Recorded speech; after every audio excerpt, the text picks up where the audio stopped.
Habari gani mwana michezo mwenzangu, ni wakati mwingine tena tunakutana hapa kupeana taarifa za kimichezo ambazo zimeendelea kuhappen na taarifa ambazo zimeendelea kugonga vichwa vya habari sana huko katika majarida tofauti ambayo yanaandika habari za kimichezo hapa Tanzania. Bana, kama kawaida leo ilikuwa ni siku ya paredi la ubingwa kwa upande wa klabu ya Young Africans. So far mambo mengi yametokea na tumeweza kuyaona yaliyo happen katika paredi hilo, lakini moja kati ya taarifa kubwa na moja kati ya taarifa nzuri kabisa kwa wana Young Africans ni juu ya taarifa ambayo imeweza kutolewa na mwenyekiti ama rais wa klabu hiyo ya Young Africans Engineer Said alipokuwa akizungumza na mashabiki wa klabu hiyo katika paredi hilo na katika sherehe hizo ambazo zilifanyika. Kilele cha sherehe hizo ama kilele cha paredi hilo lililoanzia katika uwanja wa ndege wa kimataifa airport ya Mwalimu Julius Kambarage Nyerere mpaka hapo katika makao makuu ya klabu hiyo ya Young Africans hapo katika mitaa ya Twiga na Jangwani. Akizungumza na mashabiki na wanachama wa klabu hiyo ya Young Africans, Engineer Said aliweza kuzungumza na wana nchi kwa maana ya mashabiki wa Young Africans na kusema serikali ya awamu ya 6 ya Jamhuri ya Muungano wa Tanzania chini ya Rais Mheshimiwa Dr. Samia Suluhu Hassan ameipa Young Africans sehemu ya ardhi yake hapo Jangwani kwa ajili ya kujenga uwanja wa Yanga, na miezi michache ijayo zoezi la ujenzi wa uwanja litaanza. Engineer Said akimaliza kwa kuzungumza kwamba deni ambalo alikuwa akidaiwa na mashabiki wa klabu ya Young Africans sasa linakwenda kuisha. Yani ile kiu ya kuona kwamba Young Africans wana uwanja wao basi inakwenda kukatika kabisa. Majirani zao tukiwazungumzia Simba Sports Club, wao tayari wameshakwisha kujenga uwanja huu wa mazoezi ambao unatambulika kwa jina la Mo Arena ambao unapatikana hapo Bunju jijini Dar es Salaam.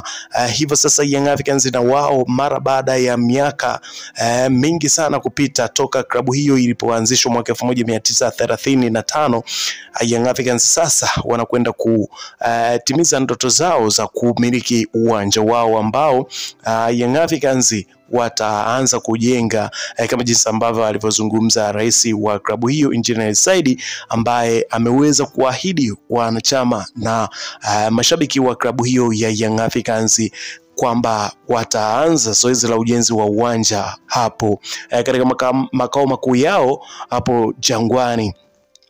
Lakini hili limetokea mara baada ya klabu hiyo kuibuka na ushindi katika fainali ambayo ilikuwa inachezwa huko Zanzibar, hivyo kuleta kombe hapa katika kabati yao, na hivyo sasa kuanza paredi rasmi la ubingwa wakiwa wamejikusanyia makombe 5 katika msimu huu wa 24-25. Mafanikio makubwa ambayo yakitajwa yameweza kufanyika ama kupatikana wakati wa uongozi wa Engineer Said kama rais wa klabu hiyo, na ikitajwa kwamba klabu hiyo hakuna wakati ambao walipata mafanikio makubwa kama ambayo wameyapata msimu huu kwa kujikusanyia makombe 5, wakianza na ngao ya jamii wakifuatiwa na kombe la Toyota Cup ambalo lilipatikana huko Afrika Kusini, wakifuata na kombe la Mapinduzi. Kombe lilofuata ni NBC Premier League, ligi kuu ambalo pia walichukua mbele ya mtani wao Simba Sports Club, lakini likifuata kombe la 5 na la mwisho kombe la CRDB Bank Federation ambalo wamelichukua mbele ya Singida katika uwanja wa New Amani Complex hapo Zanzibar. Kwa hiyo si Young Africans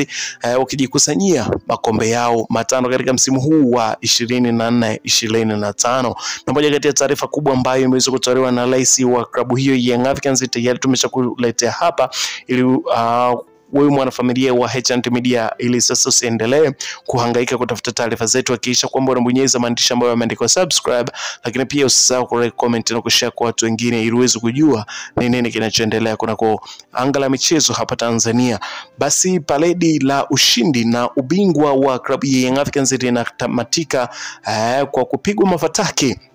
Lakini sasa sisi tunafungua ukurasa mpya kukuletea update na tetesi za sajili, hasa pia wachezaji ambao wameshakwisha kusajiliwa kwa klabu hiyo Young Africans, lakini ambao hawajatajwa